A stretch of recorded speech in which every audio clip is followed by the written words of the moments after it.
اعوذ باللہ من الشیطان اللعین الرجیم بسم اللہ الرحمن الرحیم رب اشرح لی صدری ویسر لی امری واحلل عقدۃ من لسانی یفقهوا قولی ان اللہ وملائکتہ یصلون علی النبی یا ایھا الذین آمنوا صلوا علیہ وسلموا تسلیما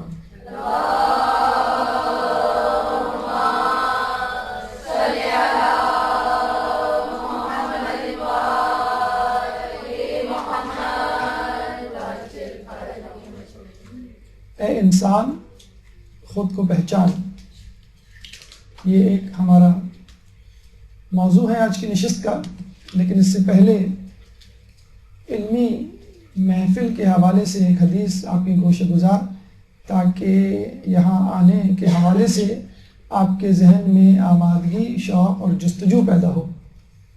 ایک ساعت علمی محفل یعنی 1 گھنٹہ علمی محفل میں بیٹھنا بہتر ہے کس سے؟ 1000 شب سے جس میں ہر رات 1000 رکعت نماز پڑھی گئی ہو، خدا کی راہ میں 1000 جہاد کرنے سے، 12000 ختم قرآن کرنے سے، 1 سال سے کہ جس میں ہر روز روزہ رکھا گیا ہو اور ہر رات کو شب بیداری کی گئی۔ اگر آپ فرض کر لیجئے یہاں مدرسے میں 2 گھنٹے کے لیے آتی ہیں تو ایک دن میں آپ نے 2000 راتوں کا ثواب حاصل کر لیا، جس میں 1000 رکعت پڑھی جاتی ہیں۔ 24000 مرتبہ جہاد کرنے کا ثواب حاصل کر لیا، 2000 جہاد کرنے کا ثواب اور 24000 ختم قرآن کا ثواب، اور 2 سال اس طرح کہ جس میں ہر روز روزہ رکھا گیا ہو اور ہر رات کو شب بیداری۔ اسی لیے ہمیں ملتا ہے کہ ایک دفعہ رسول اکرم صلی اللہ علیہ وآلہ وسلم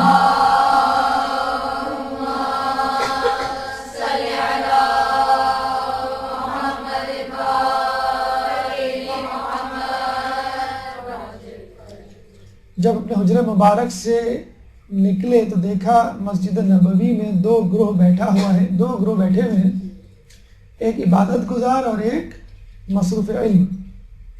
تو آپ نے مصروف علم گروہ کو منتخب کیا اور ان کے ساتھ بیٹھ گئے۔ تو علم بلا شبہ عبادت پر فوقیت رکھتا ہے، کیونکہ یہ علم ہی ہے کہ جو آپ کو عبادت سکھاتا ہے، حلال و حرام سکھاتا ہے اور اللہ کی معرفت دیتا ہے۔ پچھلے دنوں شاید آپ کے سامنے تذکرہ کیا گیا تھا کہ ناروے کے جسے پوری دنیا میں 187 کنٹریز میں نمبر 1 کنٹری کا اعزاز حاصل ہے سہولیات اور لیونگ کنڈیشنز کے پوائنٹ آف ویو سے، وہاں پر ایسی کلاسز رکھی جا رہی ہیں جو فقط مسلمانوں کے لیے ہے، مسلمان مردوں کے لیے، کہ ان کو یہ بتلایا جائے، کنونس کیا جائے، قائل کیا جائے کہ ہمارے یہاں بہت ساری لڑکیاں آپ کو اتنا مناسب لباس میں ویکینڈز اور نیو ایئر اور دیگر مواقعوں پر نظر آئیں گی، شراب کی بوتلیں ان کے ہاتھ میں ہوں گی اور مسکراہٹ دیتی بھی آپ کے سامنے سے گزر جائیں گی، تو غلط مطلب مت لیجئے گا، ان کی رسپیکٹ کیجئے گا۔ گویا مسلمانوں کی برین واشنگ کی جا رہی ہے اور بتلایا جا رہا ہے کہ آپ کے ممالک میں جو با پردہ، با حجاب اور با حیا عورتیں ہوتی ہیں وہ اب نارمل ہیں، اور جن خواتین سے آپ کو واسطہ پڑھنے جا رہا ہے وہ نارمل ہے۔ ناروے کے دیکھا دیکھی اب دیگر یورپی ممالک نے بھی اس قسم کی اسپیشل کلاسز فقط مسلمان مردوں کے لیے رکھنا شروع کر دی ہیں۔ فن لینڈ میں اب یہ کلاسز منعقد ہو رہی ہیں جہاں پہ آنے والے مسلمان مردوں کو بتلایا جا رہا ہے کہ ریگولر نارمل بیہیویئر ایک عورت کا ایک نارمل عورت کیا ہوتی ہے۔ جب آدمی اس قسم کی خبریں پڑھتا ہے تو اس کا سر شرم سے جھک جاتا ہے اور وہ یہ سوچتا ہے کہ کیا ہم اپنی ویلیوز چھوڑنے جا رہے ہیں، کیا ہم اپنا ایمان بیچنے جا رہے ہیں۔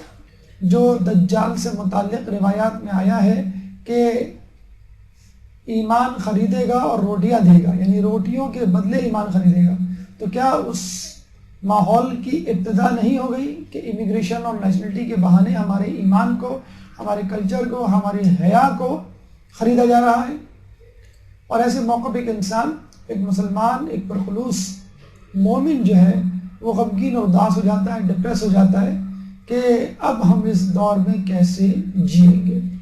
لیکن وہی بات کہ جس دور میں جینا مشکل ہو اس دور میں جینا لازم ہے۔ ایسے مواقع پر ہمیں ایسے مسلمان بھی نظر آئیں گے جو مغربی ممالک کی برین واشنگ کر رہے ہیں۔ ہم سمجھ رہے ہیں کہ مغرب مسلمانوں کی برین واشنگ کر رہا ہے، لیکن الحمدللہ اللہ تعالیٰ نے کچھ لوگوں کی صورتوں میں ایسے مومن بندے اپنے پراسرار لوگ رکھ دیے ہیں کہ جو مغربی ممالک کی برین واشنگ کر رہے ہیں۔ ابھی حالیہ خبروں میں یہ خبر یہ بھی تھی کہ ایران کے پریزیڈنٹ حسن روحانی جب اٹلی کے دورے پہ گئے تو ان کی ایک پریس کانفرنس رکھی گئی اٹلی کے پریزیڈنٹ کے ساتھ، کہاں؟ میوزیم میں۔ اس میوزیم میں بہت سارے مجسمے بھی تھے اور ان میں بہت سارے مجسمے عریاں تھے بغیر لباس کے۔ چنانچہ فوراً ان عریاں مجسموں کو باکسز میں کور کر دیا گیا، ڈھانپ دیا گیا۔ یہ ایک مجسمہ تھا عورت کا بے لباس، اس کو باقاعدہ حجاب کروایا گیا۔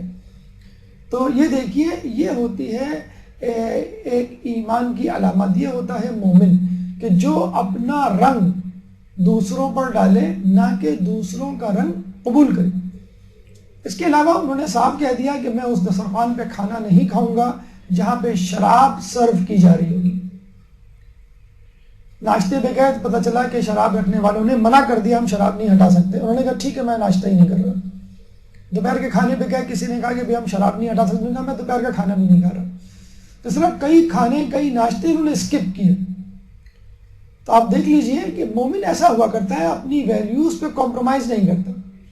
اچھا یہ بتائیے، کبھی ایسا ہوا جیسے اٹلی والوں نے ایک مسلمان پریزیڈنٹ کے آنے کے احترام میں اپنی بے لباسی کو حجاب میں تبدیل کر دیا، شراب خوری کو ختم کر دیا وقتی طور پہ؟ کیا کبھی یہ ہوا ہے کہ اٹلی یا یورپ یا گوروں کے ممالک کا کوئی پریزیڈنٹ ایران گیا اور اس نے کہا ہو کہ ہمارے ملک میں تو خواتین بے حجاب ہوتی ہیں، اسکرٹ پہنی ہوئی ہوتی ہیں، تو اگر میں آپ کے ساتھ پریس کانفرنس کروں تو آپ کی خواتین کو بھی چاہیے وہ حجاب اتار دیں اور نامناسب لباس جو ان کا ہوتا ہے وہ پہن لیں؟ یا ہم لوگ شراب پینے کے عادی ہیں، کھانے کے دوران تو آپ کے لیے لازم ہے اپنے دسترخوان پہ شراب رکھیں۔ کیا کبھی کسی انگریز نے، کبھی غیر مسلم نے یہ خواہش ظاہر کی؟ کرے گا تو منہ کی کھائے گا۔ تو ظاہر نہیں بھی کی، کیوں نہیں کی؟ کہ انسان کی فطرت کہہ رہی ہے کہ یہ بے لباسی، فحاشی، بے حجابی گناہ ہے۔ انسان کے اندر سے آواز آ رہی ہے کہ شراب خوری حرام ہے، جبھی تو وہ اس کو عارضی طور پہ صحیح ختم تو کر دیتے، ورنہ تو وہ اپنی ویلیوز کیوں نہیں تھوپتے کہ ہم آپ کے احترام میں، آپ کی مہمان نوازی کی عزت میں آپ کی خواہش کا احترام کر رہے ہیں اور آپ کو جو چیزیں پسند نہیں ہیں وہ آپ کے سامنے سے ہٹا رہے ہیں، تو آپ بھی ان چیزوں کو ہٹا دیجئے جب ہم آپ کے ممالک آئیں جو ہمیں چیزیں پسند نہیں ہیں۔ لیکن ہمارے ساتھ تو کبھی بھی ایسا نہیں کہتے۔ اس کا مطلب کیا ہوا؟ یہاں یہ بات طے ہو گئی، نمبر ایک بات کہ اگر انسان ایک پرخلوص مومن ہو تو اللہ کی پشت پناہی اس کے ساتھ ہوتی ہے، اور شراب خوری، بے حجابی، یہ جتنے بھی گناہ اسلام نے ممنوع قرار دیے ہیں، حقیقت میں ان کو انسانی فطرت پسند نہیں کرتی، چنانچہ عارضی طور پہ صحیح اس کو وہ ختم کر دیتے ہیں۔ بس یہی ایک غلطی فرنگیوں سے، انگریزوں سے، گوروں سے ہوئی کہ مغرب نے کائنات کو تو پہچانا، چاند پہ قدم رکھا، مریخ پہ کمند ڈالی، لیکن خود کو نہیں پہچانا، اور اس کا نتیجہ کیا ہوا؟ انہوں نے خود کو بھی نقصان پہنچایا اور دوسروں کو بھی نقصان پہنچایا۔ یہ گاندھی جی نے یہ بات مغربی ممالک میں رہنے والے ان افراد کے لیے لکھی کہ جو سائنس اور ترقی کی دوڑ میں دیوانہ وار بھاگے جا رہے ہیں، لیکن ان کو حلال حرام کی کوئی پرواہ نہیں۔ گاندھی کی یہ کتاب جس کا نام ہے یہ ہے میرا مذہب، فارسی میں ٹرانسلیٹ ہوئی تو لوگوں کو ان کے افکار کا اندازہ ہوا۔ اس کا مطلب کیا ہوا؟ آج کل کے دور میں چیزوں نے ترقی کر لی ہے، انسان نے نہیں کی، بلکہ دیکھا جائے انسان نے تنزلی کی ہے۔ انسان اپنی حیثیت سے، اپنے مرتبے مقام سے گر گیا ہے اور تنزلی کی طرف گامزن ہو گیا۔ یوں تو مغرب میں بہت ساری فیلڈز ہیں، بہت ساری کتابیں ہیں، شعبجات ہیں کہ جس میں انسان کو سمجھنے کی طرف توجہ دی گئی ہے۔ مثلا سائیکیٹری میڈیکل فیلڈ میں انسانی نفسیات سے متعلق، جس میں کاؤنسلنگ اور میڈیسن سے نفسیاتی بیماریوں کا علاج کیا جاتا ہے۔ سائیکالوجی علم نفسیات کے جس میں کاؤنسلنگ پہ توجہ دی جاتی ہے اور بغیر میڈیسن کے انسان سے ڈسکس کر کے اس کے پرابلمس کو سمجھا جاتا ہے، اس کو حل کیا جاتا ہے۔ ایک نئی سائیکالوجی، اس کو پازیٹیو سائیکالوجی کہا جاتا ہے۔ سائیکالوجی میں یا سائیکیٹری میں ایک ایب نارمل آدمی کو نارمل بنایا جاتا ہے۔ NLP میں یعنی نیورو لنگوسٹک پروگرامنگ میں ایک نارمل انسان کو سپر مین بنایا جاتا ہے، اس میں نئی نئی قابلیتیں اور استطاعتیں پیدا کی جاتی ہیں۔ تو NLP آئی، اس نے بھی انسان کے لیے کام کیا، لیکن اس کے باوجود اس کے ان شعبجات کے دائرہ کار بڑے محدود تھے۔ خود ان کے لیڈرز، رہنما، ماہر نفسیات یا انسان ساز، انسانوں کو بنانے والے خود کسی نہ کسی مسئلے سے دوچار تھے۔ مثلا فرائڈ ہے، میسلو ہے، رچرڈ بینڈلر ہے یا بکرم چودھری ہے۔ فرائڈ جو کہ علم نفسیات کا بہت بڑا ڈاکٹر تھا، میسلو جو جدید نفسیات کا بانی تھا، رچرڈ بینڈلر NLP کا فاؤنڈر، اور بکرم چودھری ایک نئی قسم کی یوگا کا بانی۔ اور اس طرح کے بہت سارے نام، مثلا ڈیل کارنیگی ہے، وہ بھی ایک بہت بڑا نام تھا۔ بہت سارے نام ہیں جنہوں نے یہ دعویٰ کیا کہ ہمارے پاس انسان کی مشکلات کا حل موجود ہے، اور انہوں نے جدید طریقے سے انسان کی نفسیات کو سمجھنے اور ان کے مسائل کو حل کرنے کی کوشش کی۔ لیکن اتفاق کی بات یہ ہے، حیرت کی بات یہ ہے کہ ان تمام رہنماؤں کی ذات کے اوپر خود کئی الزامات تھے، اخلاقی الزامات، معاشرتی الزامات اور خود نفسانی الزامات۔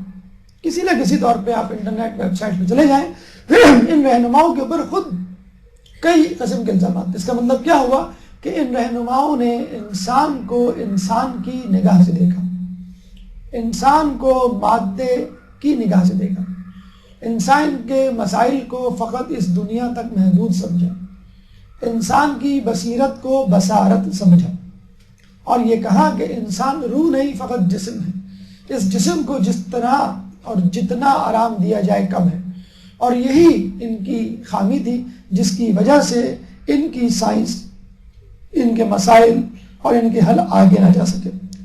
جبکہ ہمارے یہاں اگر کوئی عارف، کوئی عالم، کوئی مجتہد کسی کی رہنمائی کرتا ہے تو وہ پہلے خود اپنے آپ کو گناہوں سے پاک کر چکا ہوتا ہے، وہ خود اپنا تزکیہ نفس کر چکا ہوتا ہے، چنانچہ وہ نہ صرف خود نجات پا چکا ہوتا ہے بلکہ نجات دہندہ بن چکا ہوتا ہے۔ اسی لیے لوگ جوق در جوق اس کے پاس آتے ہیں اور اپنے مسائل کو حل کرنے کے لیے اس کی طرف رجوع کرتے ہیں۔ ہم سب اس دنیا میں جو کہ ایک یونیورسٹی ہے، ایک اسٹوڈنٹ کے طور پر داخل ہوئے ہیں، اور ہمارا سلیبس قرآن ہے۔ کیوں؟ کہ قرآن وہ کتاب ہے کہ جو دنیا کے رہنے والوں اور دنیا کے انسانوں کے لیے لکھی گئی ہے۔ اس کتاب کو پڑھ کے ہمیں اپنے آپ کو سمجھنا ہے، اس کتاب کے آئینے میں اپنا سراپا پرکھنا ہے اور اپنے خد و خال ٹھیک کرنے ہیں، اپنا ظاہر اور اپنا باطن اس سے سمجھنا ہے۔ لیکن یہ قرآن، اس کی آیات اس وقت تک آپ کی سمجھ میں نہیں آ سکتی کہ جب تک آپ معصومین کی روایت سے ان آیات کو نہ سمجھیں۔ تو آیات قرآنی اور روایات معصومین یہ ہمیں بتلائیں گے کہ قرآن میں انسانوں کے لیے، ہمارے لیے کیا پیغام پوشیدہ ہے، اور اللہ تعالیٰ نے انسان کو کیسے بنایا، اس میں کیا خوبیاں رکھی، اس کے اندر کیا خامیاں پیدا ہو سکتی ہیں۔ آئیے آیات اور روایات کی روشنی میں اپنے آپ کو سمجھنے کی کوشش کرتے ہیں. درود پڑھ دیں محمد والے محمد.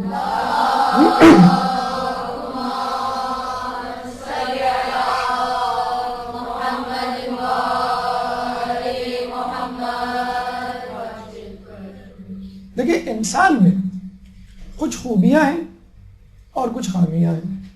کوئی بھی انسان مکمل خوبی یا مکمل خامی کے ساتھ نہیں ہوتا. انسان میں کچھ خوبیاں ہیں اور کچھ خامیاں. اب ان خوبیوں کو کس طرح پروان چڑھانا ہے اور اگر وہ مسنگ ہیں، مفقود ہیں، ان کو کیسے پیدا کرنا ہے، یہ آپ کا کام ہے. اور دوسرا کام جو خامیاں ہیں فطرتاً یا کسباً کسبی طور پہ آپ نے حاصل کی ہیں، ان سے کیسے پیچھے چھڑانا ہے. انسان کی کئی خامیاں اور کئی خوبیاں ہیں، لیکن دامن وقت کو دیکھتے ہوئے، آپ کی استطاعت اور اپنی قابلیت کو دیکھتے ہوئے ہم نے 6 خصوصیات منتخب کی ہیں خوبیوں کی صورت میں اور 6 خصوصیات رذائل کی صورت میں. یعنی 6 چیزیں انسان کی شخصیت میں ہونی چاہیے اور 6 خوبیاں یا خامیاں نہیں ہونی چاہیے. پہلی خوبی جو انسان میں ہے، انسان حسین ہے. دوسری خوبی انسان ذہین ہے. تیسری خوبی انسان متکلم ہے، بولنے والا ہے. چوتھی خوبی انسان مقصود ہے، مقصود الہی، خدا کی چاہت ہے. پانچویں خوبی انسان کامل ہے یا کاملیت کی طرف گامزن ہے. چھٹی خوبی انسان خلیفہ ہے، یعنی اللہ کا خلیفہ. یہ 6 خوبیاں انسان میں ہیں، ہونی چاہیے. نہیں ہیں تو اس کو پیدا کیجئے، ہیں تو ان کی حفاظت کیجئے، ان کو پروان چڑھائیے. اور جو خامیاں ہیں، جو اگر موجود ہیں، جن سے پیچھا چھڑانا ہے، انسان حقیر ہے،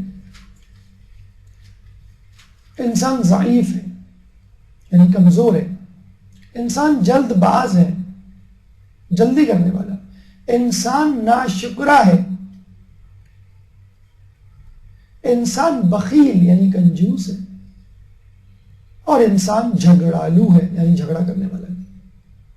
ہو سکتا ہے اس موقع پر آپ کو صفات ثبوتیہ اور صفات سلبیہ یاد آ رہی ہوں، تو وضاحت کے لیے ہم کہتے چلیں صفات ثبوتیہ ان خوبیوں کو کہتے ہیں کہ جو اللہ میں موجود ہیں. آپ کو 8 خوبیاں پڑھائی گئی ہوں گی لیکن وہ اختصار کے لیے ہیں، لیکن خدا میں جان لیجئے ہر قسم کی خوبی موجود ہے. یہ ہو ہی نہیں سکتا کوئی خوبی کائنات میں موجود ہو اور اللہ میں نہ ہو. اسی طرح خامی بہت ساری ہو سکتی ہیں، لیکن 8 خامیاں بتائی گئی ہیں آپ کو. اللہ تعالیٰ ان خامیوں سے پاک ہے، بلکہ اللہ ہر خامی سے پاک ہے. آپ کی سہولت کے لیے 8 خامیاں بتائی گئی ہیں، کم از کم ان کو تو آپ ذہن میں بالکل نہیں لائیے گا، ورنہ اللہ ہر خوبی سے آراستہ و پیراستہ ہے اور اللہ تعالیٰ ہر خامی سے مبرہ اور مستثنیٰ ہے. یہ جو خوبیاں آپ کے سامنے پیش کی جا رہی ہیں انسان میں ہیں یا ہونی چاہیے، یعنی کچھ انسان ان خوبیوں کے بغیر بھی مل سکتے ہیں آپ کو. اور جو خامیاں آپ کو بتائی جا رہی ہیں، کچھ تو خامیاں ہیں اور کچھ ہو سکتی ہیں، ان سے آپ کو بچنا ہے. اور کچھ خامیاں آپ اپنے اندر سے نہیں نکال سکتے، جن کا تذکرہ بھی آپ آ گیا. ہاں، اس کی تلافی کیسے کریں، اس خامی کو خوبی میں کیسے تبدیل کریں، یہ انشاءاللہ آپ کو ابھی بتلایا جائے گا. آئیے ہم اپنے مراحل سخن کی طرف چلتے ہیں. پہلی خوبی انسان حسین ہے. بلا شبہ جمادات، نباتات، حیوانات، ان کو انسان کے مقابل کھڑا کیجئے تو انسان آپ کو سب سے خوبصورت نظر آئے گا. کہتے ہیں زلیخا اور ہارون رشید میں ایک دفعہ بحث ہو گئی. زلیخا نے کہا میں خوبصورت ہوں، ہارون رشید نے کہا کہ نہیں، چاند خوبصورت ہے. اب آپ کو معلوم ہے بادشاہ لوگ تو کسی کو نہیں بخشتے، جواز ڈھونڈتے ہیں وہ سزا دینے کا. ہارون رشید نے کہا اگر زلیخا تم نے ثابت نہیں کیا کہ تم چاند سے زیادہ خوبصورت ہو تو میں تمہیں طلاق دے دوں گا. اب زلیخا جو ہے وہ پریشان ہو گئی. اچھا، زلیخا جو بیوی تو ہارون کی تھی لیکن معتقد اہل بیت کی تھی اور بیلول دانہ سے ہمیشہ رابطے میں رہتی تھی. جب بھی کسی مشکل کا شکار ہوتی، جب بھی بیلول دانہ سے وہ رابطہ کر دی. چنانچہ فوراً اس نے اپنے غلام کو دوڑایا بہلول دانا کے پاس اور کہا جاؤ اس سے پوچھ کر آؤ کہ میں کیسے ثابت کروں کہ میں چاند سے زیادہ خوبصورت ہوں. بہلول دانا نے غلام سے کہا کہ تم میرے سامنے 2 رکعت نماز پڑھو اور اس نماز میں سورہ 3 کی تلاوت کرو. غلام کھڑا ہو گیا نماز پڑھنے, سورہ 3 کی تلاوت شروع کی. بسم اللہ الرحمن الرحیم والتین والزیتون وطور سینین وہذا البلد الامین لقد خلقنا الانسان فی احسن تقویم. بہلول نے فوراً ٹوکا لقد خلقنا القمر فی احسن تقویم. غلام نے کہا لقد خلقنا الانسان فی احسن تقویم. بہلول نے کہا نہیں لقد خلقنا القمر فی احسن تقویم. پھر غلام نے کہا لقد خلقنا الانسان, اس نے کہا نہیں لقد خلقنا القمر انسانا قمرا انسانا. غلام نے غصے میں آ کے اپنی نماز توڑی. کہا بہلول تم اتنے بے وقوف تو نہیں کہ تم کو یہی نہیں معلوم ہو کہ سورہ 3 میں اللہ تعالیٰ لقد خلقنا الانسان کہہ رہا ہے اور تم لقد خلقنا القمر کہہ رہے ہو. بہلول نے کہا میں تھوڑی کہہ رہا ہوں, تمہارا خلیفہ کہہ رہا ہے.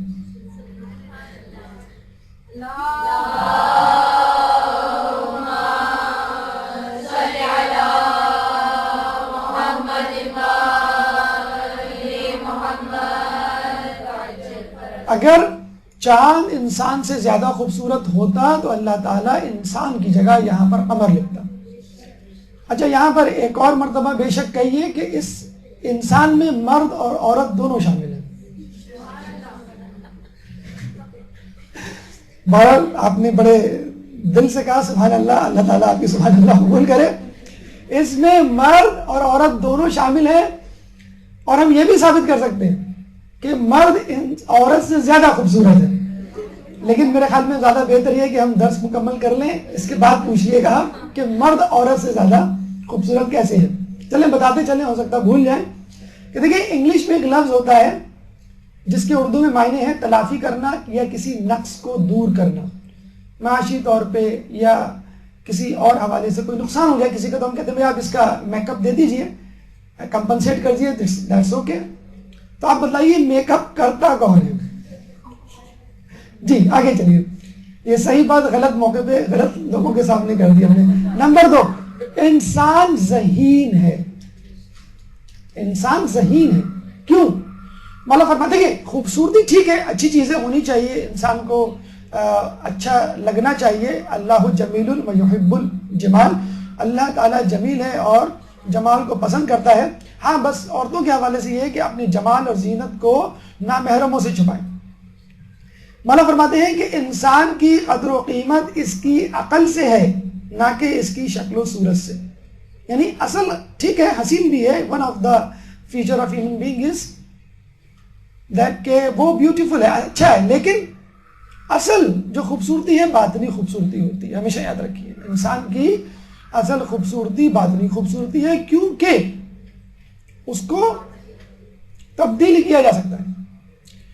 گورا کرنے والی کریمیں آج کل پاکستان میں تو بہت عام ہے, یہ باقاعدہ انڈیا میں اور ساؤتھ افریقہ میں ان پہ باقاعدہ کیس ہوا ہے گورا کرنے والی کریموں پر کہ بھئی آپ کالے پن کو سیاہ پن کو بدصورتی کیوں قرار دے رہے ہیں. یہ کس نے کہہ دیا کہ کالے لوگ بدصورت ہوتے ہیں؟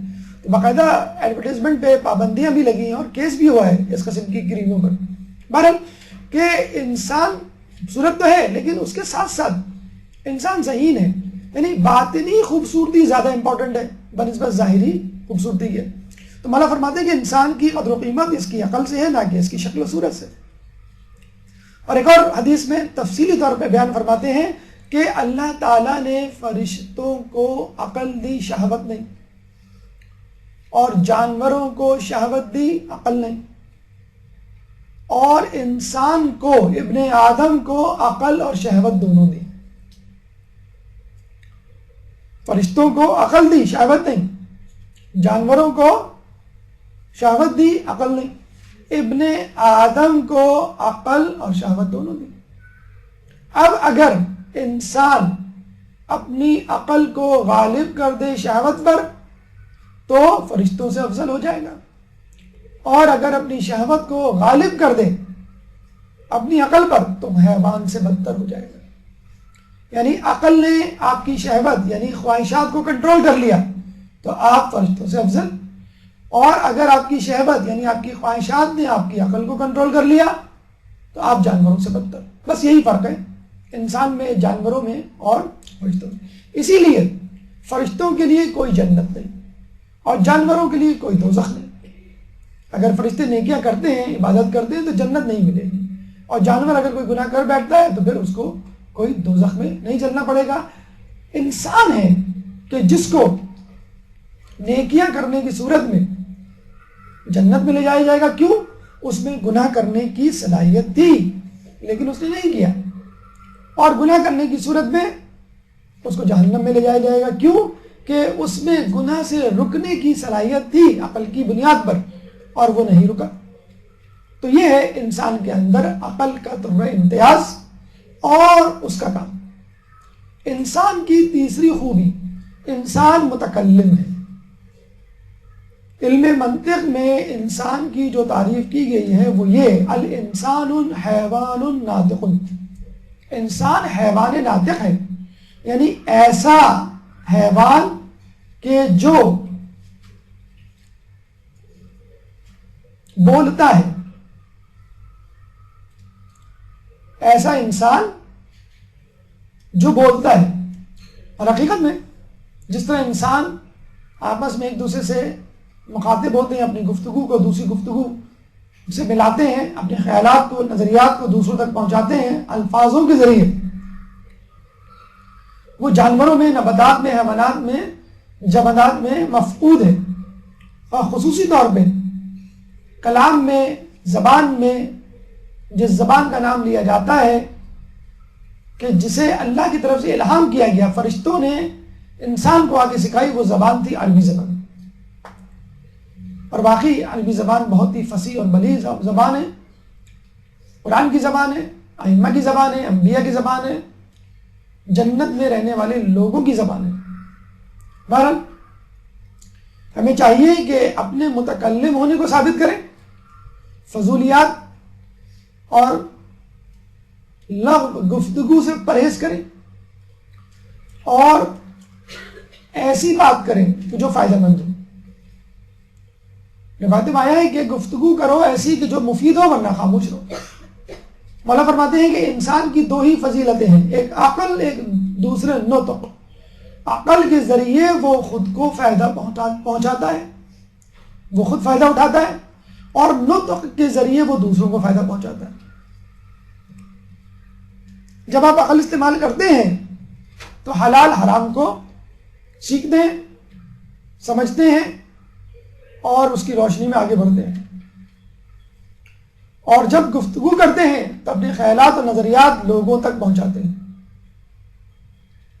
اور لوگوں کو بتاتے ہیں کہ کیا صحیح ہے کیا غلط. تو عقل بلا شبہ سب سے بڑی اہم خوبی ہے, اور اس کے بعد اہم ترین خوبی نطق یعنی بولنا ہے. مولا فرماتے ہیں کہ انسان کی گفتگو سے اس کا وزن کیا جاتا ہے اور اس کے کاموں سے اس کی قیمت لگائی جاتی ہے. یعنی گفتگو سے آدمی پہچان لیتا ہے کہ دوسرا اس کے سامنے کون ہے. بولو تاکہ پہچانے جاؤ. انسان اپنی زبان کے نیچے چھپا ہوا ہے. تو انسان کی گفتگو سے اس کا وزن کیا جاتا ہے اور اس کے کاموں سے اس کی قیمت. اور آپ نے نوٹ کیا ہوگا جو جاہل ہوتے ہیں عموماً ان کی زبان پر بازاری الفاظ, گالم گلوچ اور لغویات ہوتی ہیں. اور جتنا انسان نیک ہوگا, فصیح ہوگا, بالغ العقل ہوگا, دانشور ہوگا, عالم ہوگا, استاد ہوگا, اتنی ہی اس کی زبان میں فصاحت و بلاغت ہوگی. جب بھی کہا جاتا ہے کلام امام, امام کلام, یعنی امام جو گفتگو کرتا ہے وہ گفتگو تمام کلام, تمام گفتگوؤں پہ بھاری ہوتی ہے. کلام امام, امام کلام. چوتھی خوبی جو انسان کے اندر ہے اور وہ ہے انسان مقصود خدا ہے, خدا کی تمنا ہے, خدا کا محبوب ہے, خدا کا خواب ہے, خدا کی تڑپ ہے, خدا کی چاہت ہے. انسان کسی اور چیز کی خدا کے سامنے اہمیت نہیں کہ جتنی انسان کی ہے. اللہ فرماتا ہے کنت کنز مخفیا فاحببت ان اعرف فخلقت الخلق لك اعرف کنت کنز مخفی، میں ایک چھپا ہوا خزانہ تھا، فاحببت ان اعرف، میں نے چاہا کہ میں پہچانا جاؤں، فخلقت الخلق، پس میں نے مخلوق کو خلق کیا، لکہ اعرف، تاکہ میں پہچانا جاؤں، میری پہچان ہو سکے۔ اور مخلوقات میں سب سے اہم، سب سے بہتر مخلوق انسان۔ ایک اور جگہ حدیث قدسی ہے، لولاک لما خلقت الافلاک، کہ اگر تو نہ ہوتا میں افلاک کو پیدا نہ کرتا، یعنی حضرت انسان نہ ہوتا تو میں زمین و آسمان کو پیدا نہیں کرتا۔ ایک اور جگہ اللہ فرماتا ہے کہ میں نے تمام کائنات کو تیرے لیے پیدا کیا اور تجھے اپنے لیے پیدا کیا۔ تمام مخلوقات خدمت گزار ہے انسان کی، اور انسان خدمت گزار ہے اللہ کا۔ لولاک لما خلقت الافلاک، سورہ زاریات آیت نمبر 56 میں اللہ فرماتا ہے، وما خلقت الجن والانس الا لیعبدون، کہ ہم نے جن و انس کو پیدا نہیں کیا سوائے اس کے کہ وہ ہماری عبادت کریں۔ اکثر یہ شعر آپ نے لوگوں کو گنگناتے ہوئے سنا ہوگا، درد دل کے واسطے پیدا کیا انسان کو، ورنہ اطاعت کے لیے کچھ کم نہ تھے کرو گیا۔ حالانکہ ایسا نہیں ہے، اللہ نے اپنی عبادت، اپنی محبت ہی کے لیے پیدا کیا، اور انسان جتنا اللہ کو عزیز ہے اتنا کوئی مخلوق نہیں۔ کسی نے پوچھا امام سے، جب امام نے کہا کہ اللہ کے نزدیک سب سے زیادہ عزت انسان کی ہے، تو پوچھنے والے نے پوچھا ملائکہ کی بھی نہیں؟ تو امام نے جواب دیا، ملائکہ تو سورج چاند کی طرح عبادت کے لیے مجبور ہے، انسان مختار ہے، مجبور نہیں ہے۔ انسان مختار ہے، چاہے تو عبادت کرے چاہے تو نہ کرے۔ لیکن آپ نے کبھی دیکھا کہ سورج اپنے وقت سے پہلے یا بعد میں نکلے، یا نکلنا بند کر دے؟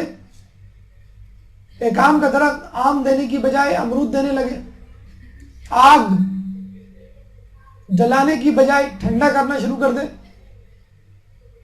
سانپ ڈسنے کی بجائے تھپتھپانا شروع کر دے، ایسا کبھی نہیں ہوتا۔ تو جس کو جس چیز کے لیے پیدا کیا ہے وہ چیز، وہ وظیفہ انجام دے رہی ہے۔ انسان کو عبادت کے لیے، نیکی کے لیے پیدا کیا، اور وہ غافل بنا گناہوں میں مشغول ہے، کیونکہ مختار ہے، پکڑ نہیں۔ ہاں اگر ہوگی تو قیامت کے دن۔ تو اس شعر کو اپنی ڈائری سے حذف کر دیجئے، اللہ تعالیٰ نے عبادت کے لیے پیدا کیا۔ ہاں اگر کسی کی محبت جائز ہوتی ہے یا واجب ہوتی ہے تو وہ بھی حب الہی کے سبب۔ ماں باپ بچے سے محبت کریں، بچہ والدین سے، تو یہ فقط اللہ کا حکم ہے کہ اپنی اولاد سے محبت کرو، اولاد والدین کی عزت کرے۔ شوہر بیوی سے، بیوی شوہر سے، تو یہ اللہ کا حکم ہے۔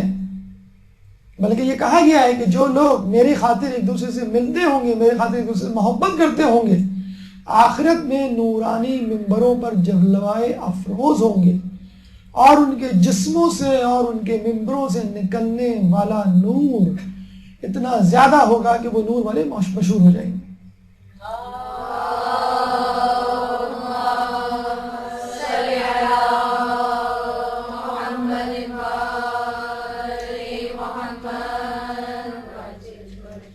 پانچویں خوبی انسان کی، انسان کامل ہے، یا کم از کم کاملیت کی طرف گامزن ہے۔ ہر انسان چاہتا ہے میں خوب سے خوب تر بن جاؤں، بہتر انسان بن جاؤں، بہتر اسٹوڈنٹ بن جاؤں، بہتر ڈاکٹر، بہتر انجینئر، بہتر استاد، بہتر کاروباری شخص، بہتر آفیسر، بہتر فوجی، بہتر سیاستدان، بہتر کھلاڑی بن جاؤں۔ ہر شخص اپنی فیلڈ میں پرفیکشن چاہتا ہے، لیکن اصل پرفیکشن کیا ہے کہ انسان اپنی عقل کو اس حد تک زندہ رکھے اور اپنے نفس کو اس حد تک مار دے کہ بڑے سے بڑے کام اس کے لیے معمولی بن جائے. کس طرح پرفیکشن، اکملیت کا سفر شروع ہوگا کہ انسان اپنی عقل کو زندہ رکھے. جب اپنی عقل کو زندہ رکھے گا تو حلال حرام کا خیال رکھے گا. جب حلال حرام کا خیال رکھے گا تو پھر بڑے سے بڑے کام اس کے لیے چھوٹے کام بن جائیں گے، بڑی سے بڑی مشکلات اس کے لیے آسان ہو جائیں گی، اور پھر اللہ کے نور کو درک کرنا شروع کر دے گا، اللہ کے نور کو دیکھنا شروع کر دے گا، اور نور کی چمک اسے دکھائی دینے لگے گی. جب نور کی چمک اسے دکھائی دینے لگی تو خدا بند عالم بھی اس کے لیے سیدھا راستہ واضح کر دیتا ہے اور اسے اسی راستے پر چلاتا ہے. یہ ہے تکمیلیت کا راستہ. بہت بڑا سائنسدان بن جانا، بہت بڑا سیاستدان بن جانا، بہت بڑی سیلیبریٹی فگر بن جانا، بہت بڑا کھلاڑی بن جانا، یہ ہمارا ہدف نہیں ہے. ہمارا ہدف ہے اپنی عقل کو مارنا، زندہ کرنا اور اپنے نفس کو مارنا، خواہشات کو قابو میں کرنا، نفس کو قابو میں کرنا، شہوت کو قابو میں کرنا، اور اپنی عقل کو اس کے اوپر غلبہ دینا، غالب کرنا. پھر آپ کے لیے آپ دیکھیے گا بڑے سے بڑے کام آسان تر ہوتے چلے جائیں گے، اور اللہ تعالیٰ آپ کے لیے آپ کے راستے کو آسان کر دے گا، اور اس سے ملاقات رضا اس کی آسان ہو جائے گی. جب انسان خوبصورت ہوتا ہے، جب انسان ذہین ہوتا ہے، جب انسان اللہ کا مقصود ہوتا ہے، جب انسان متکلم ہوتا ہے اور کامل بن جاتا ہے، تو یہ تمام شرائط کافی ہیں انسان کو اللہ کا خلیفہ بنانے کے لیے.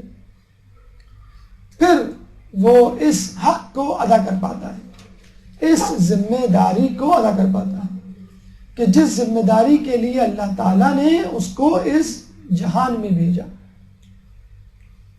اور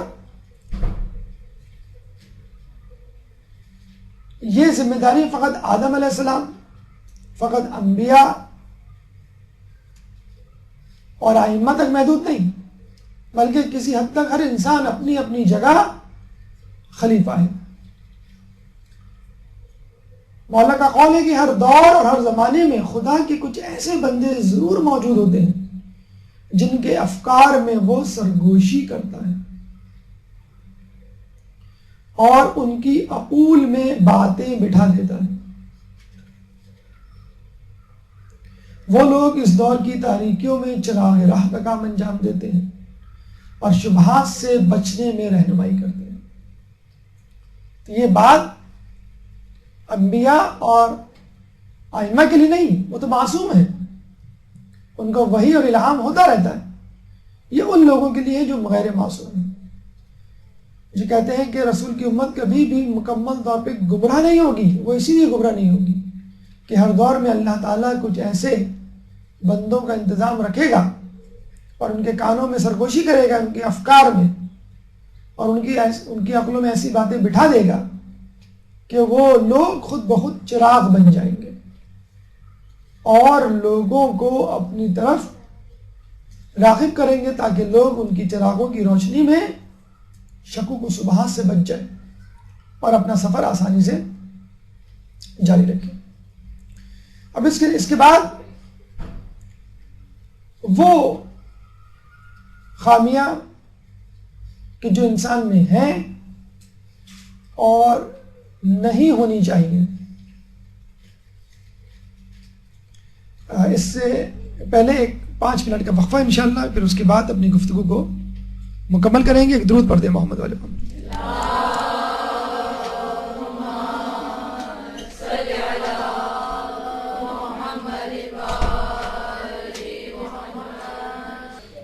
بسم اللہ الرحمن الرحیم.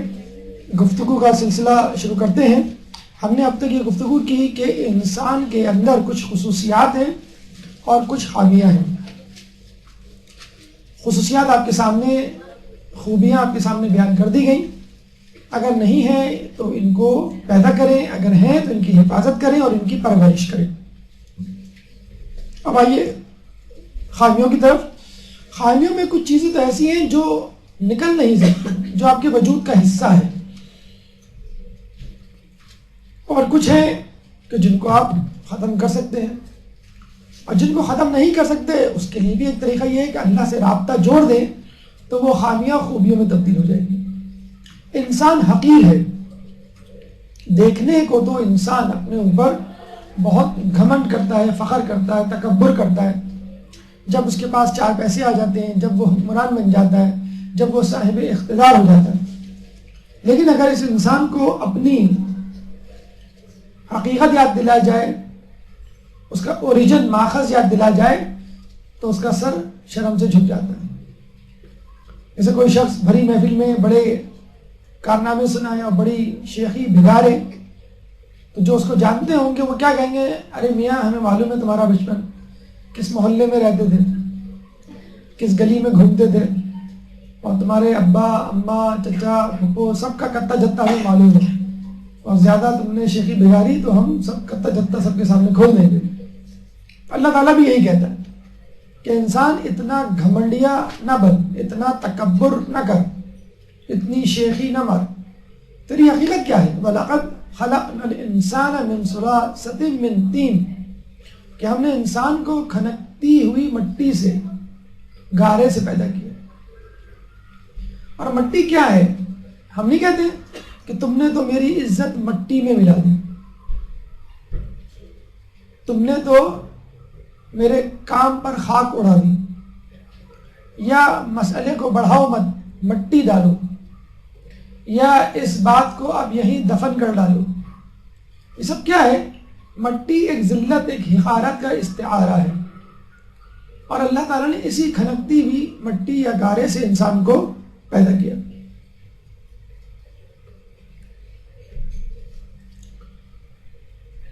اور اگر آپ نے بہت زیادہ ضد بازی کا مظاہرہ کیا اور بدستور اپنے تکبر پہ ڈٹے رہے، تو انسان کی مزید اللہ تعالیٰ سیکرٹ اوپن کر سکتا ہے کہ ابھی تک تو مٹی کہہ رہا تھا، جو کمتر ہونے کے باوجود بہرحال پاک تو ہے کہ جس پہ آپ تیمم کر سکتے ہیں۔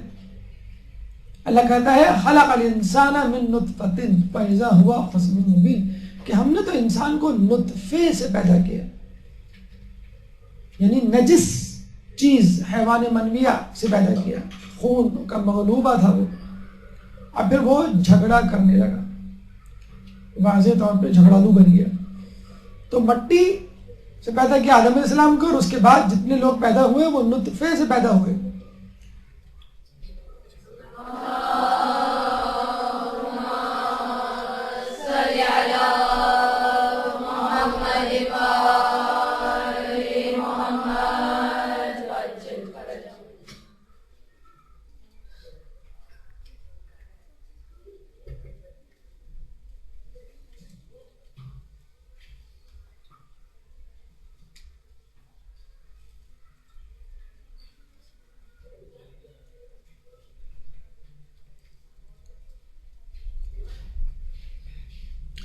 اللہ فرماتا ہے خلق الانسان من نطفۃ، کہ ہم نے انسان کو نطفے سے پیدا کیا۔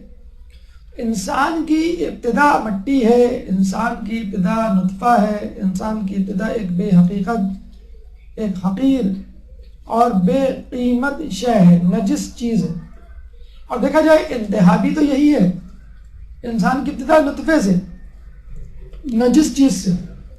انسان کی انتہا مردے پر، اگر مردے کو ہاتھ لگا لیں تو غسل مس میت واجب ہو جاتا ہے، اور ان کے درمیان بھی وہ نجاست کو اپنے پیٹ میں لیے گھوم رہا ہے۔ کہاں سے انسان تکبر والا، عزت والا بن گیا؟ اگر غور کیا جائے تو انسان سرتاپا نجس ہے، بشرط یہ کہ وہ غسل توبہ کر لے، مغفرت کا وضو کر لے، اس وقت تک انسان کو عزت نہیں مل سکتی۔ تکبر کرنے سے پہلے آپ اپنا اوریجن، اپنا ماخذ دیکھ لیجیے، اور اس بات کو تفصیل کے ساتھ اللہ فرماتا ہے سورہ مومن آیت نمبر 67 میں کہ هو الذی خلقکم من تراب، کہ وہی تو ہے کہ جس نے تم کو مٹی سے پیدا کیا، ثم من نطفۃ، اور پھر تم کو نطفے سے پیدا کیا، ثم من علقۃ، اور پھر تم کو گوشت کے لوتھڑے سے پیدا کیا، ثم یخرجکم طفلا، اور پھر تم کو ماں کے پیٹ سے بچے کی طرح نکالا، لتبلغوا اشدکم ثم لتکونوا شیوخا، تاکہ تم جوانی تک پہنچو اور اس کے بعد تم بڑھاپے پر آ جاؤ، ومنکم من یتوفی من قبل ولتبلغوا اجلا مسمى ولعلکم تعقلون، اور تم میں سے کچھ لوگ مر جاتے ہیں اپنے وقت سے پہلے، اور اللہ یہ بات اس لیے بتا رہا ہے کہ آپ عقل استعمال کریں۔ تو یہ انسان کی ابتدا ہے، یہ انسان کی انتہا ہے کہ جب پیدا ہوتا ہے تو معذور ہوتا ہے، ضعیف ہوتا ہے، محتاج ہوتا ہے، اور جب جوانی سے بڑھاپے کی طرف جاتا ہے تو بھی معذور ہوتا ہے، محتاج ہوتا ہے لوگوں کا۔ یہ انسان کی ابتدا، یہ انسان کی انتہا۔ اگر انسان کے دل میں کوئی خیال یا گھمنڈ آئے تو وہ اپنی ابتدا کو یاد رکھ لے۔ کہتے ہیں کہ قرآن میں آخرت میں کفار آہ بھر کے کہیں گے وَيَقُولُ الْكَافِرُ يَا لَيْتَنِي كُنْتُ تُرَابًا، اور کافر کہیں گے کہ کاش میں مٹی ہوتا۔ کافر کہے گا کاش میں مٹی ہوتا۔ کچھ علماء نے اس کی تفسیر یہ بیان کی ہے کہ کاش میں ترابی یا ابو ترابی ہوتا، اگر میں ولایت پہ یقین رکھتا ہوتا تو آج پولیس راج سے گزر چکا ہوتا، آج مجھے شفاعت کا پروانہ مل چکا ہوتا۔ چنانچہ اگر مٹی سے پیدائش کے باوجود افضلیت یا بلندی حاصل کرنا ہے تو آپ کو اپنا رشتہ ولایت علی سے جوڑنا ہوگا۔ علامہ اقبال سے جب کسی نے پوچھا کہ آپ کا مذہب کیا ہے تو آپ نے فرمایا پوچھتے کیا ہو مذہب اقبال، یہ گناہگار ابو ترابی ہے۔ تو تراب سے ہونے کے باوجود، اور مولا کو لقب دیا گیا تھا، رسول نے لقب دیا تھا کہ مٹی پہ سو جایا کرتے تھے، زمین پہ سو جایا کرتے تھے، تو رسول اللہ نے آپ کو ابو تراب یعنی مٹی کا باپ، دیکھا جائے زمین کا باپ، زمین کا حاکم، زمین کا خلیفہ، زمین کا مالک۔ ابو کا مطلب ہوتا ہے باپ، مالک، سرپرست۔ حقیقت میں رسول کے بعد زمین کے مالک مولا علی تھے۔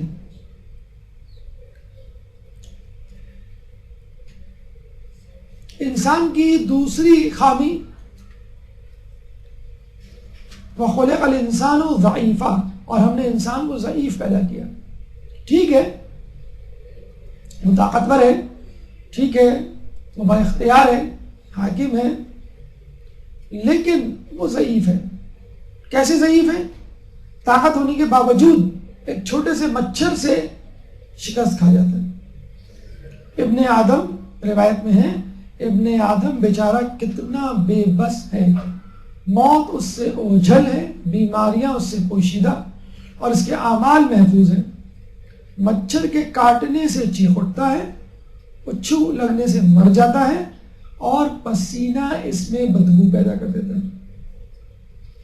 یعنی موت کا نہیں پتا کسی کو کب آئے گی، دنیا سے جانے کا وقت ہی اس کو نہیں معلوم،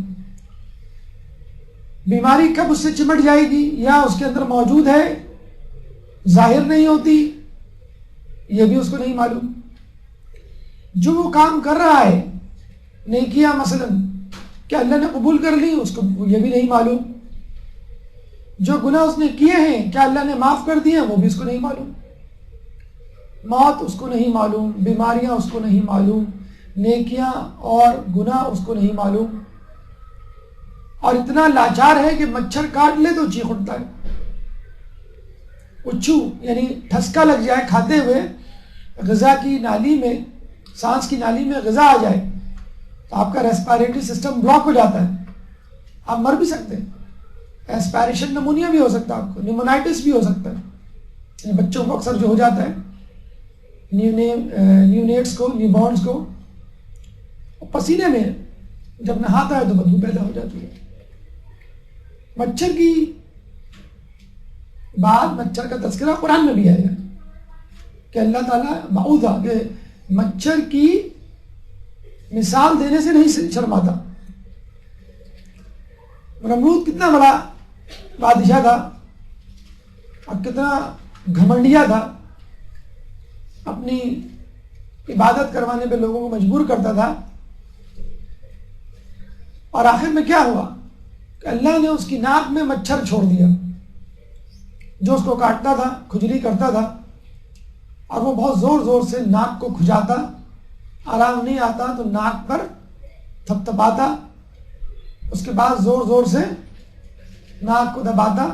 پھر یہ وقت آ گیا کہ ایک شخص اس نے مقرر کر لیا تھا کہ جب یہ مچھر میری ناک میں کل بلائے، کھجلی یا خارش پیدا کرے تو میری ناک پہ زور سے جوتا مارنا. جب وہ جوتا مارتا تو تھوڑی دیر کے لیے مچھر کل بلانا ختم کر دے. جیسے کاکروچ ہے، آپ اس کو ٹچ کریں ایک دم سے وہ خاموش ہو جائے گا، چپ ہو جائے گا اور سمٹ جائے گا. پھر آپ تھوڑی دیر کے لیے اس کو چھوڑیں، ایک دم سے بھاگنا شروع کر دے گا. چھپکلی ہے، اسی طرح دوسرے حشرات ہیں. تو وہ مچھر بھی جوتے کے مارنے پہ تھوڑی دیر کے لیے اپنا عمل یعنی خارش کرنے کا عمل روک دیتا، پھر ایک دم سے خارش کرنا شروع. اور کہتے ہیں اس کو اتنے جوتے پڑے کہ ان جوتوں کی وجہ سے وہ مر گیا. جوتے تو خیر آج بھی مسلمان کے دشمنوں کے ملکوں کے پریزیڈنٹ کو پڑھتے ہیں پریس کانفرنس کے دوران. تو یہ سنت تو پرانی ہے کہ جس نے بھی حق کے راستے میں رکاوٹ بننے کی کوشش کی اس کو جوتے پڑے. اللہ الگ جوتے مارے گا، فرشتے الگ قبر میں اس کو جوتے ماریں گے. تو نمرود اتنا بڑا بادشاہ، اس کو کس نے قتل کیا، کس نے مارا، کس نے ذلت سے جو دوچار کیا؟ مچھر نہیں. تو کیا آج کل کا انسان مچھر پہ قابو پانے میں کامیاب ہو گیا؟ جی نہیں. ملیریا وہ بیماری ہے جس میں سب سے زیادہ لوگ ہلاک ہوئے اب تک. ڈینگی فیور کون واقف نہیں ڈینگی فیور سے؟ ملیریا سے پھیلتا ہے. اس وقت ایک نیا وائرس زیکا وائرس، فیکا نہیں، زیکا وائرس امریکہ اس کے آس پاس کے ملکوں میں پھیلا ہوا ہے. 23 ممالک میں 40 لاکھ لوگ اب تک اس زیکا وائرس کا شکار ہو چکے ہیں. جس عورت کو یہ زیکا وائرس ہو جائے تو اس کے بچے اس طرح پیدا ہوتے ہیں، مائکروسیفیلی، مینٹلی ریٹارڈیڈ. کئی بچے پیدا ہو چکے ہیں امریکہ، میکسیکو، برازیل اور آس پاس کے ممالک میں. اور حدیث میں ہے کہ جب زنا عام ہو جاتا ہے تو نئی نئی بیماریاں جنم لیتی ہیں. یہ ہے اللہ کا انتقام دنیا میں، اور آخرت میں اس سے زیادہ، اس سے بڑا انتقام اللہ تعالیٰ لے گا. تو انسان تکبر نہ کرے، اپنے علم میں اپنی طاقت پر گھمنڈ نہ کرے.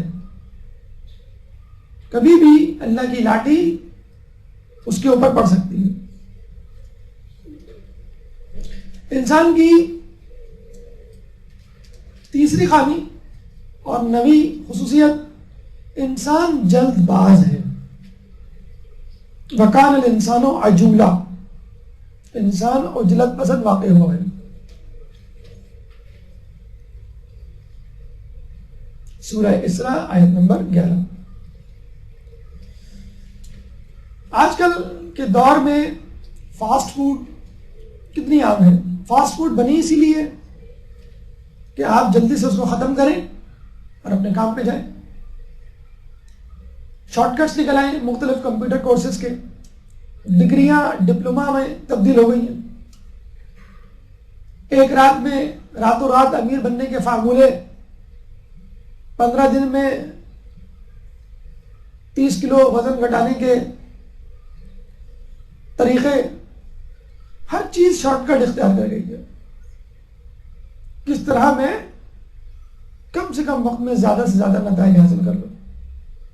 یاد رکھ لیجئے، سوچ سمجھ کر کام کرنا اللہ کی طرف سے ہے اور عجلت شیطان کی طرف سے. یعنی تأمل اور توقف کسی کام کو کرنے سے پہلے انسان کو سوچنا چاہیے کہ میں اس کام کو کیسے کروں، کیا کروں، اور پھر اس کو کرنا چاہیے. کیونکہ شیطان جب کسی کام میں آپ کو ڈالتا ہے تو جلدی کرواتا ہے تاکہ جلدی میں اگر وہ صحیح کام بھی ہو تو بگڑ جائے. جلدی میں صفائی کریں نقصان ہو سکتا ہے، جلدی میں کھانا پکائیں نقصان ہو سکتا ہے، جلدی میں آپ سڑک پہ چلیں تو آپ کو نقصان ہو سکتا ہے. یونس علیہ السلام کے حوالے سے ملتا ہے کہ جب انہوں نے اپنے لوگوں کو، اپنی امت کو خدا کے عذاب کی بدخبری سنائی اور یہ کہا کہ بدھ کے دن صبح عذاب آئے گا، تو اپنے 2 بندوں کو وہاں چھوڑ دیا، بلکہ 2 ان کے ماننے والے تھے، 33 سال تک انہوں نے تبلیغ کی، فقط 2 لوگ ان کو ایمان لائے، ایک عابد تھا، ایک عالم تھا۔ عابد اور عالم سے مشورہ کیا تو عابد نے کہا کہ بالکل ان پر آنا چاہیے عذاب، عالم نے کہا کہ ان کو ایک موقع اور دیجیے، شاید یہ توبہ کر لیں۔ تو یونس علیہ السلام نے عابد کی بات مان لی، عالم کی بات نہیں مانی، اور کہا کہ نہیں، بس ہم بہت زیادہ ان پہ محنت کر چکے ہیں، اب کوئی فائدہ نہیں۔ 33 سالوں میں محنت کی تھی۔ اللہ نے یونس علیہ السلام کو سمجھایا کہ تمہارے بھائی نوح نے 900 سال محنت کی تھی، لیکن یونس علیہ السلام اپنی بات پہ مصر رہے۔ چنانچہ اللہ نے کہا کہ ٹھیک ہے، تم ان لوگوں کو بولو کہ بدھ کے دن صبح عذاب آئے گا، اس سے پہلے چاہو تو توبہ کر لو۔ اور یونس علیہ السلام عذاب کی نشانیاں بتا کر چلے گئے۔ جب عذاب آنے لگا اور عذاب کے بادل آئے تو وہ عالم، غالباً اس کا نام تنوخہ تھا، وہ امت کے پاس آیا یونس علیہ السلام کے اور کہا کہ اب بھی وقت ہے، توبہ کر لو، اللہ غفور الرحیم ہے۔ چنانچہ ان کی بات یہ ذہن میں آ گئی، انہوں نے توبہ کر لی۔ جب توبہ کی تو عذاب رک گیا۔ ادھر یونس علیہ السلام جب دوسرے دن شہر میں آئے تو سمجھے کہ شہر کھنڈر بن چکا ہوگا۔ دیکھا تو ایک گڈریا اپنی بھیڑوں کو لے کے گھوم رہا ہے۔ اس سے پوچھا شہر کا حال، انہوں نے کہا کہ ہاں عذاب آنے والا تھا، لیکن لوگوں نے مغفرت کی، عذاب نہیں آیا۔ اب ان کو یہ ہوا کہ اگر میں گیا قوم میں تو یہ قوم سب مل کر میرا مذاق اڑائیں گے کہ میں اللہ کا نبی ہوں، میری بات مکمل نہیں ہوئی، بات پوری نہیں ہوئی، اللہ نے میری بات نہیں مانی۔ چنانچہ جلد بازی میں ان لوگوں کو، اپنی امت کو چھوڑ کر چل پڑے۔ رستے میں دریا آیا، کشتی تھی، اس میں بیٹھ گئے۔ جیسے بیٹھے کشتی نے سفر شروع کیا تو ہچکولے کھانے لگی، کشتی ڈوبنے کے قریب ہو گئی۔ اس زمانے میں یہ ہوا کرتا تھا کہ اگر کشتی ڈوبنے لگی ہو تو لوگ کہتے تھے کہ کوئی گناہ گار، کوئی خطا کار، کوئی نافرمان غلام ہماری کشتی میں موجود ہے۔ چنانچہ سب کے ناموں کی پرچی ڈالی گئی تو یونس علیہ السلام کا نام نکلا، دوبارہ ڈالی گئی، پھر ان کا نام نکلا، تو لوگوں نے چاروں ناچار ان کو دریا برد کر دیا، دریا کے حوالے کر دیا۔ جیسے دریا میں ڈالا گیا، وہاں سے ایک مچھلی آئی، ویل مچھلی تھی غالباً، انہوں نے ان کو کھا لیا اور صحیح سالم وہ مچھلی کے پیٹ میں چلے گئے۔ پھر وہ کہتے ہیں 7 دن یا 40 دن گھومتی رہی ان کو لے کر دریاؤں میں، اور ایک جزیرے میں ان کو اگل دیا۔ جب اگلا تو وہ بالکل نحیف، کمزور، نو مولود بچے کی طرح ہو چکے تھے۔ کدو کا وہ درخت تھا، اس درخت سے جو شیرہ یا رس کدو کا گردا وہ اس کو چاٹتے اور کھاتے۔ کئی دن اسی طرح لیٹے رہے اور فقط کدو کے رس پر گزارا کیا۔ پھر طاقت آئی تو پھر وہ اپنی قوم کے پاس گئے، اللہ سے معافی مانگی، اور بدستور مچھلی میں یہی ورد کرتے رہے، لا الہ الا انت سبحانک انی کنت من الظالمین، کہ بے شک تیری ذات پاک ہے، میں ہی ہوں اپنے اوپر ظلم کرنے والا۔ تو یہ انسان کی اجلت پسندی ہوتی ہے۔ ہم دیکھیں ہمیں کوئی خبر دے کہ فلاں نے تمہارے لیے یہ بات کی ہے، اچھا میں دیکھ لوں گا، اب فوراً تلوار لے کے اس کا سر قلم کرنے کے لیے نکل پڑتے، اور پتہ چلتا ہے کہ اس نے یہ بات کی نہیں، یہ بات تو کسی اور نے کی۔ تو بلا سوچے سمجھے کسی کے بارے میں اپنی رائے قائم کر لینا، بدگمانی، تہمت، غیبت، چغلی خوری، چغل خوری پہ یقین کر کے اپنے لائے عمل کو ترتیب دینا، جلد بازی میں چھلانگ لگا دینا، ان لوگوں کا انجام پھر یہی ہوتا ہے۔ ہم دن میں کئی مرتبہ جلد بازی سے کام لیتے ہیں، اللہ ہماری پکڑ نہیں کرتا کیونکہ ہم نبی نہیں ہیں، امام نہیں ہیں، معصوم نہیں ہیں، اگر ہوتے تو اور زیادہ پکڑ ہوتی۔ تو یہ اللہ تعالیٰ کا رحم ہے، کرم ہے کہ ہمارے گناہوں کو معاف کر دیتا ہے، لیکن نبی کے ترک اولا کو بھی معاف نہیں کرتا۔ یونس علیہ السلام نے گناہ نہیں کیا تھا، ترک اولا کیا تھا، چنانچہ اللہ نہیں چاہتا کہ اس کا نبی ترک اولا بھی کرے۔ آدم علیہ السلام سے کیا غلطی ہوئی؟ پوری جنت کو چھوڑ کر فقط ایک درخت، جلد بازی میں اس درخت کا پھل چکنے کے چکر میں پوری جنت سے ہاتھ دھو بیٹھے. ایک درخت ایک طرف, ایک معمولی سے درخت, اور پوری جنت ایک طرف. انسان کو جلد بازی نہیں کرنی چاہیے. اس طرح ہم دیکھتے ہیں کہ ایک قبیلے نے, رسول اللہ نے ایک قبیلے کی طرف اپنے ایک صحابی ولید بن عقبہ کو بھیجا کہ زکوٰۃ لے آؤ. وہ صاحب گئے, ان کی لڑائی تھی اس قبیلے سے, واپس آ گئے اور کہنے لگے کہ قبیلہ مستلق نے زکوٰۃ دینے سے انکار کر دیا. رسول اللہ نے جنگ کی تیاری کا حکم دیا تو فوراً آیت اتری کہ اے رسول, کسی پر لشکر کشی کرنے سے پہلے خوب غور کر لو, اگر کوئی فاسق تمہارے پاس کوئی خبر لائے تو تحقیق کر لو, یہ نہ ہو کہ بے خبری میں تم کسی قوم پر جات چڑھو. تو رسول اللہ نے تحقیق کروائی تو پتہ چلا کہ اس فاسق و فاجر شخص نے جھوٹ بولا تھا. تو یہ انسان کو چاہیے کہ جلد بازی سے کام نہ لے, اور یہ دیکھے اور یہ سوچے کہ کیا صحیح ہے کیا غلط ہے, اور پھر اپنے لاہے عمل کو انجام دے. اور یہ آپ نے سنا بھی ہوگا کہ ایک شخص جو ہے وہ مرغی لایا, مرغی سونے کا انڈا دیتی تھی, روزانہ ایک انڈا کافی اس کی کمائی ہو جاتی تھی گھر بیٹھے. اور اس نے سوچا کہ میں سارے انڈے نکال لوں, مرغی کو ذبح کیا تو بس ایک ہی انڈا نکلا جو وہ دے چکی تھی. تو انسان جلد بازی میں بہت سارے, مثلا آپ پہ کوئی احسان کر رہا ہے, قرض دے رہا ہے, یا آپ کو مشورہ دے رہا ہے, یا آپ کی مدد کر رہا ہے, تو آپ اس سے مزید مدد مانگتے چلے جاتے ہیں, اور پھر ایک وقت آتا ہے کہ وہ انکار کر دیتا ہے, تو وہاں سے آپ کے تعلقات خراب ہونا شروع ہو جاتے ہیں. تو جلد بازی نہ کیجیے, مسلسل کسی کام کو انجام دینے کے لیے اور زیادہ منافع کے لیے جب آدمی کودتا ہے تو پھر حلال حرام کو بھول جاتا ہے. ہاں, یہ ایک الگ بات ہے کہ جب نیکی کا وقت آ جائے تو شیطان کے وسوسے میں آ کر اس کو مؤخر نہیں کرنا چاہیے. یعنی نماز کا وقت آ گیا, اب آپ سوچنے بیٹھے, صبح امی اٹھا رہی ہیں, بیٹا اٹھ جاؤ, فجر کی اذان ہو گئی, اب آپ استخارہ کر رہے ہیں کہ فجر کی اذان ہوئی ہے کہ نہیں ہوئی, نماز پڑھی جائے کہ نہیں پڑھی جائے. آدھا گھنٹہ ایک گھنٹہ آپ نے سوچنے میں لگا دیا اور نماز کا وقت چلا گیا اور چائے آ گئی. پھر آپ اٹھتے ہیں کہ بھائی ناشتہ کا وقت ہو گیا. اللہ کو یہ پسند ہے کہ نیک کام میں جلدی کی جائے. جب نیک کام کا وقت آ جائے تو پھر آپ کو چاہیے کہ اس کو مؤخر نہ کریں, اس کو جلد از جلد انجام دیں. 10ویں خصوصیت اور 4تھی خامی انسان کے اندر, انسان ناشکرا ہے. وَكَانَ الْإِنسَانُ كَفُورًا. کفورا یعنی کفر کرنے والا. انسان جب کفر کرتا ہے تو منہ موڑتا ہے اللہ کی نعمتوں سے, جو کچھ اللہ نے دیا ہے اس کا انکار کرتا ہے, اسی کو ناشکرا کہتے ہیں. اور ناشکرے پن کی بہت ساری مثالیں ہمارے پاس موجود ہیں. شعبہ بن حاتم ایک شخص تھا, رسول کے پاس آیا اور کہنے لگا, اے رسول, میں غریب ہوں, میرے پاس چند بھیڑیں ہیں, آپ دعا کیجئے کہ اللہ تعالیٰ میری رزق میں برکت دے اور میں امیر ہو جاؤں. رسول اللہ نے کہا کہ اے حاتب, تھوڑی سی دولت جو تیرے ایمان کو ثابت رکھے کافی ہے.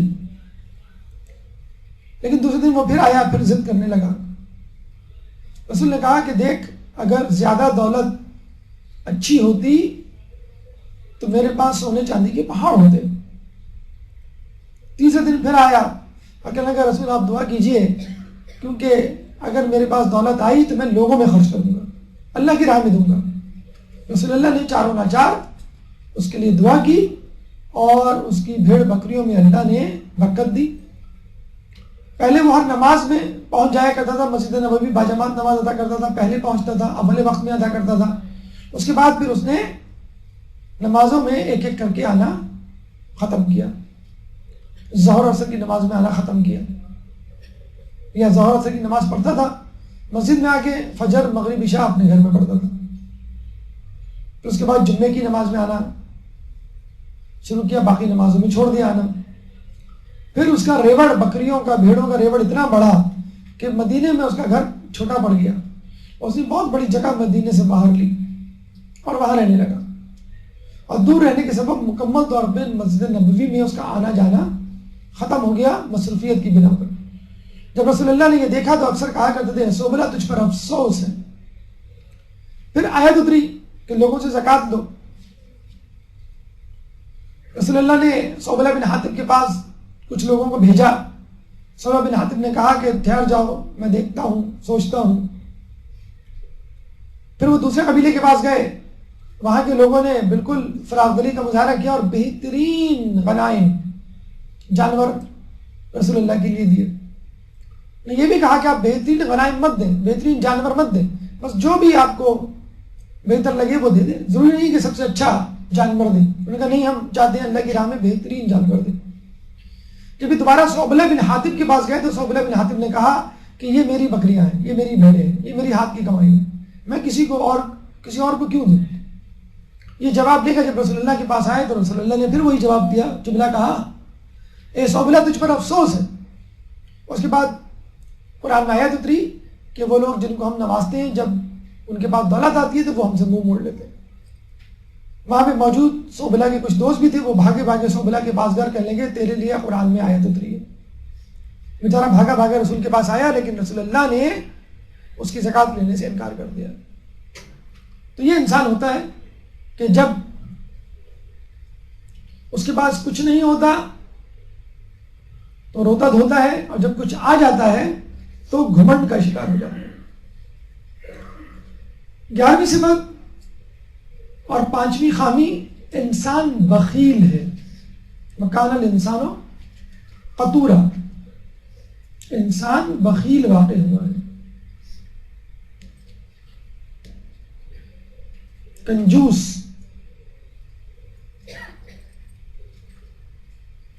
دیکھیے ایک ہوتا ہے بخیل اور ایک ہوتا ہے لئیم.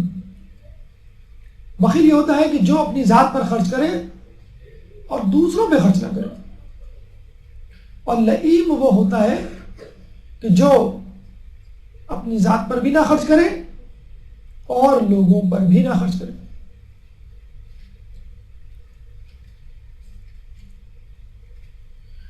سخی وہ ہوتا ہے جو اپنی ذات پر بھی خرچ کرے اور لوگوں پر بھی خرچ کرے. اور کریم وہ ہوتا ہے جو اپنی ذات پر خرچ نہ کرے، لوگوں پر خرچ کرے. یہ ہے افضل ترین درجہ سخاوت کا. اور اسفل ترین درجہ، بدترین درجہ بخالت کا لئیم ہے. بنو امیہ میں ایک حکمران گزرا ہے جس کا نام ہے منصور دوانقی.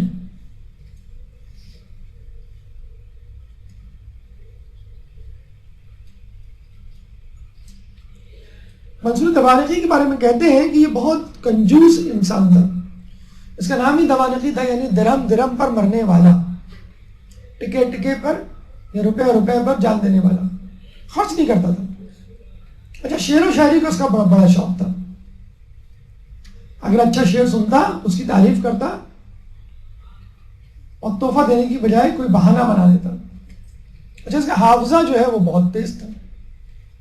اس نے یہ کہا تھا کہ اگر کوئی شخص مجھے کوئی ایسا شعر سنائے جو اوریجنل ہو، اس کا اپنا لکھا ہوا ہو، نیا ہو، اور کسی کا ہو نہ، کسی اور کا نہ ہو، تو میں اس کو انعام دوں گا. جتنے وزن کا وہ شعر لکھے گا، یعنی جس کاپی پہ، جس کتاب میں، جس ورقے پہ، پہلے زمانے میں درختوں کی چھال سے بنایا جاتا تھا ورق، اسی پہ لوگ لکھتے تھے.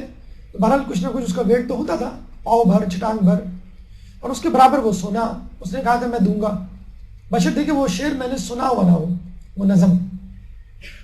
اب لوگ جاتے اس کو شعر سناتے، وہ دوبارہ وہ شعر سنا دیتا، کہنے کہ تو میں نے سنا ہوا ہے، اگر نہیں سنا ہوتا کیسے مجھے حفظ ہوتا. پھر لوگوں نے لمبی لمبی نظمیں لکھنا شروع کر دی. وہ نظمیں لے جا کر اس کو سنائیں. جب نظم سناتے تو وہ دوبارہ وہ نظم سنا دیتا. وہ کہتے کہ ہو سکتا ہے یہ آپ نے اپنے حافظے سے یاد کر لی ہو. تو کہتا میرے غلام سے سن لو. پھر اس کا غلام بھی سنا دیتا. پھر وہ کہتے کہ نہیں ہو سکتا آپ کے غلام کا بھی حافظہ اتنا تیز ہو. کہتا میری کنیز سے سن لو. اندر کمرے سے کنیز کو بلاتا، وہ بھی سنا دیتی. تو پتہ یہ تھا چلا کہ اس کا حافظہ اتنا تیز تھا کہ وہ جب ایک شعر یا ایک بات، ایک نظم کچھ سن لیتا تو اس کو اسی وقت ازبر ہو جاتی اور وہ اس بات کو فوراً ہی دہرا دیتا. اور اس کا غلام اس سے کم یادداشت کا مالک تھا. جب تک وہ ایک دو مرتبہ نہ سن لیتا اس وقت تک اس بات کو نہیں دہرا پاتا. اور کنیز اس سے کمتر یادداشت کی مالک تھی. جب وہ 3 مرتبہ سنتی تو وہ اس کو سنا پاتی تھی. اس طرح اس کو 3 شہادتیں مل گئی اپنی غلام کی کنیز کی کہ دیکھو ہم تینوں کو یہ شعر سنا ہوا ہے, ہم تینوں نے یہ نظم سنی ہوئی ہے, یہ تو پرانی نظم ہے. اور بیچارہ کوئی اس کو پہچان نہ سکا. کچھ لوگوں کے نزدیک اس کا یہ راز افشا بھی ہوا, لیکن مجبور تھے لوگ. اس زمانے میں ایک مشہور شاعر تھا اصمعی, بہت مشہور شاعر. وہ بھیس بدل کے اپنے منہ پہ کپڑا نقاب ڈال کر گیا اور کہا کہ میں نے نظم لکھی ہے. بادشاہ نے کہا سناؤ. جب اس نے سنائی تو اتنی کمپلیکیٹڈ, اتنی مشکل, اتنی ثقیل اور فصیح نظم تھی کہ وہ ہکا بکا رہ گیا. غلام سے پوچھا, غلام کا بھی منہ لٹک گیا کہ میں کیسے سناؤں, میں 2 مرتبہ میں سناتا ہوں, آپ 1 مرتبہ نہیں حفظ کر سکے, میں کیسے کروں. کنیز نے بھی سنانے سے انکار کر دیا اور وہ لاچار ہو گیا اور کہا کہ تم لگتا ہے مشہور شاعر اصمعی تو نہیں. اس نے نقاب ہٹائی تو پتہ چلا کہ اصمعی شاعر تھا. اس نے کہا چلو ٹھیک ہے, مجبوری ہے, اب کیا کروں, میں نے سالہ سال سے کسی کو تحفہ نہیں دیا, ٹھیک ہے تم اپنا وہ رقع پرچہ لے کر آؤ جس پہ تم نے لکھا ہے تاکہ وزن کے برابر سونا دوں. پتہ چلا کہ اس نے کہا میرے پاس تو کوئی رقع نہیں ہے, میں تو بدو آدمی ہوں, ہم لوگ تو پتھروں پہ لکھتے ہیں اشعار. جو وہ اونٹ میں لے کر آیا تھا, اونٹ سے وہ پتھر اٹھایا, پتنی کتنے کلو کا تھا, کتنے من کا تھا, اس کو تولا, اس کے برابر اس کو سونا دیا گیا. تو اتنے کنجوس لوگ بہرحال جو ہے زمانے میں گزرے ہیں.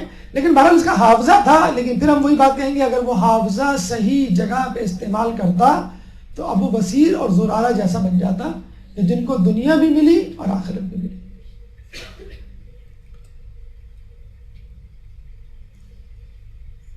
انسان کی آخری خصوصیت اور چھٹی خامی, انسان جھگڑالو ہے, یعنی جھگڑا کرنے والا. خلق الانسان من نطفۃ فاذا هو خصیم مبین, کہ ہم نے انسان کو نطفے سے پیدا کیا.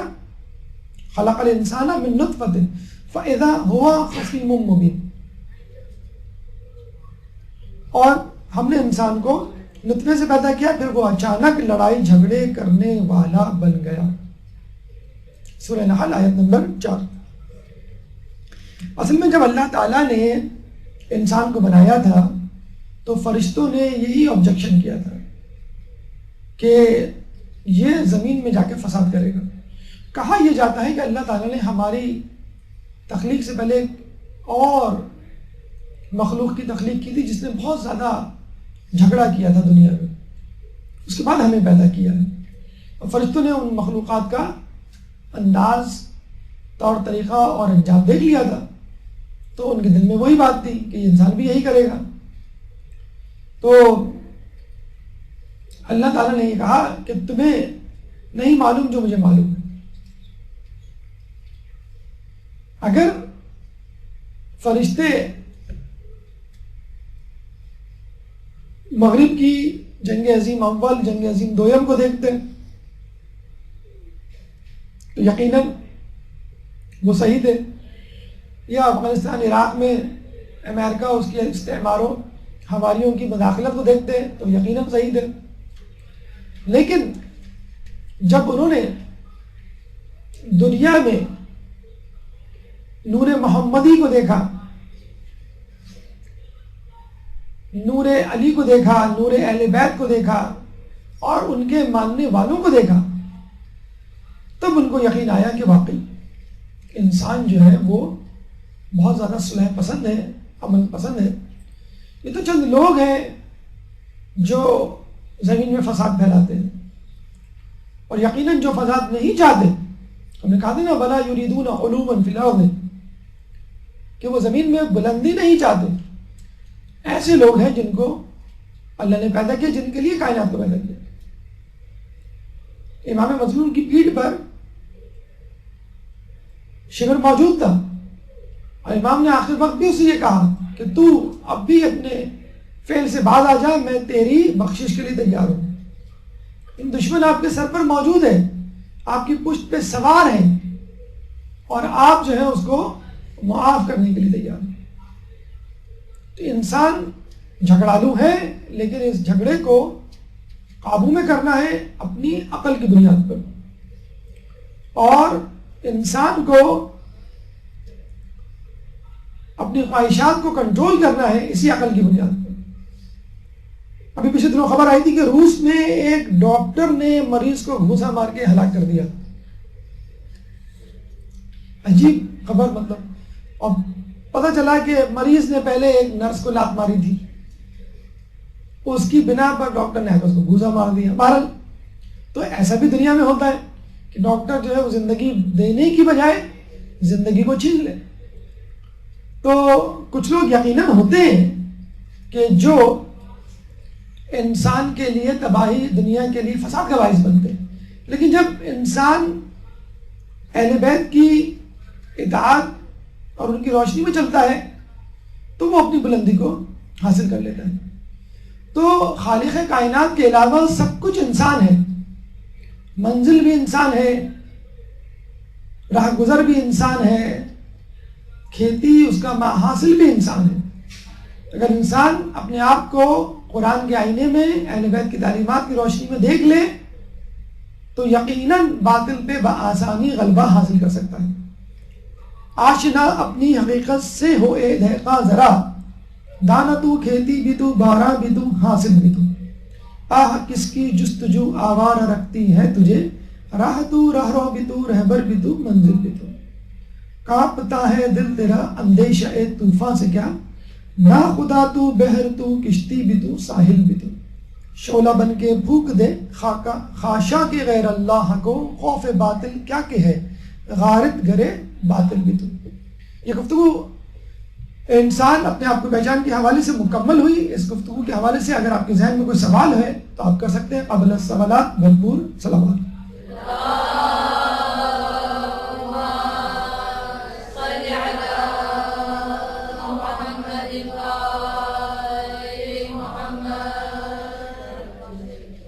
برحمتك يا أرحم الراحمين وصلى الله على محمد وآله